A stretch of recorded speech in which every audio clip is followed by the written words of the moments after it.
Imagine you are the court composer for the Emperor of Austria. You are respected. You are talented. You have dedicated every waking second of your life to the craft of music. And then, a giggling, immature, and impossibly gifted young man named Wolfgang Amadeus Mozart walks into the room. Here is the brutal truth. As the Book of James warns, where jealousy and selfish ambition exist, there is disorder and every evil thing. The logical solution to an enemy is to fight them. The logical solution to a rival is to outwork them. But there is no logical solution for the Salieri Syndrome, where a person's admiration for you becomes the very poison that destroys them. Antonio Salieri was not a villain in the traditional sense. He was Mozart's biggest fan. He understood Mozart's genius better than anyone else in Europe. But that understanding was a curse. As he watched Mozart compose masterpiece after masterpiece without effort, Salieri's devotion turned into a dark, obsessive resentment. He spent his final years in an asylum, claiming he had poisoned the man he once loved. Today, we are deconstructing the dark psychology of the Salieri Syndrome. We are going to look at the 7 signs that someone is secretly jealous of you, and the neurological reasons why their love is your greatest danger. Sign 1. The Over-Critic. Salieri would listen to Mozart's divine melodies and find a single, tiny mistake to fixate on. A secret hater doesn't attack your big successes. They pick at your smallest flaws. By focusing on a missing comma or a slight delay, they try to bring your work down to their level. They aren't trying to help you improve. They are trying to prove you aren't perfect.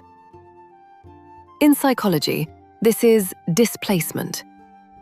They cannot handle the awe they feel for your talent, so they displace that energy into petty criticism. If someone consistently ignores your 99% success to highlight your 1% failure, you aren't dealing with a critic. You are dealing with a fan who hates how much they like you. Sign 2. The passive-aggressive compliment. It is so brave of you to try that. The Salieri type uses language like a scalpel. They wrap a sting inside a kind word. They might call your success surprising or your ambition interesting. A backhanded compliment is just a hiss in the shape of a kiss. This is a form of covert aggression. They want to diminish your win without looking like the bad guy. By adding a qualifier to your success, they suggest that your achievement was either a fluke or a mistake. Look for the but at the end of their praise. That is where the jealousy lives. Sign 3. The toxic mirroring. Salieri would study Mozart's scores in private, attempting to replicate the very style he publicly mocked. A secret hater is an unoriginal soul. They will copy your clothes, your speech, or your business model, while simultaneously telling the world that your style is overrated. Imitation isn't flattery. It is an attempt to steal your identity. This is driven by identity envy. They want the result of being you, without the work of being themselves. By mirroring you, they feel they are leveling the playing field. If you notice someone is becoming a carbon copy of you while being cold toward you, they are trying to out you. Sign 4. The Gatekeeper. Salieri used his influence at the court to block Mozart from the best commissions and the best pupils. He didn't have to defeat Mozart in a fair fight. He just had to make sure the right people never heard him play. Jealous people don't want to beat you. They want to hide you. This is social sabotage. They will conveniently forget to introduce you to a key contact or downplay your availability for a project. They fear that if you get the stage, they will be left in the wings. If someone is blocking your access to opportunities while claiming to be on your side, they are guarding the gate to your success. Sign 5. The accidental sabotage. Oh, did I forget to tell you the meeting was moved to 8 a.m.? My mistake. The Salieri type specializes in the error of omission. They provide just enough wrong information to make you look unprofessional. It's not a mistake if it happens every time you are about to win. In dark psychology, this is gaslighting by incompetence. They want you to doubt your own memory or your own ability. If you find yourself constantly cleaning up messes created by a specific person's forgetfulness, stop looking at their intent and start looking at the result. The result is your failure. Sign 6. The false humility tactic. When Mozart succeeded, Salieri would talk about how lucky he was to have such a father or such a natural ear. They will downplay your hard work by attributing it to luck, privilege, or the right timing. They make your win seem like an accident of fate rather than a result of your character. They call it luck because they can't handle calling it skill. This is an external attribution bias. They attribute your success to the environment and their own failure to the environment.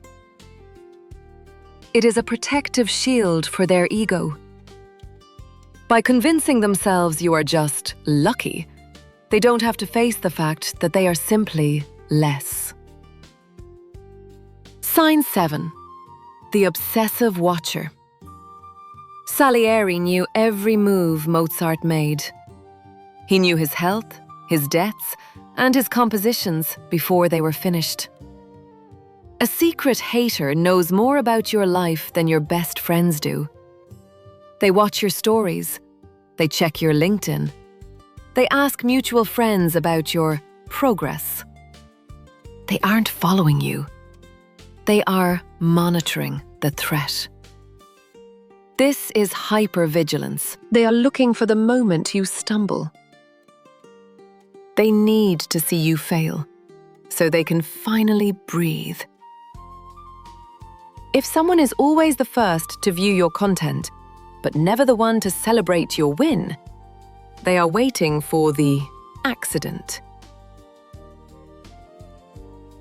The strategist's conclusion.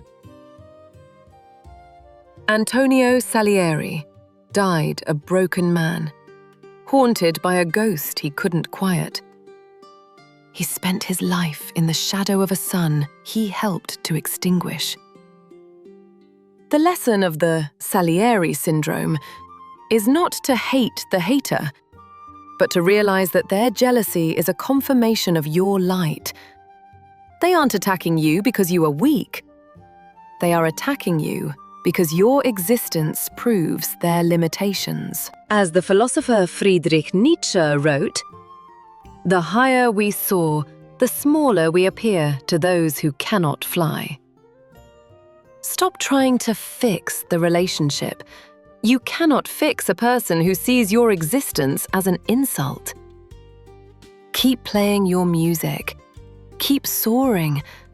And let the Salieris of the world handle their own shadows. Tell me in the comments, have you ever felt that cold admiration from someone you thought was a friend? Let's share our maps of the shadow. I read every one. If this dark psychology rewired your perspective, consider subscribing. Let's master the laws of human nature together. Thank you for watching.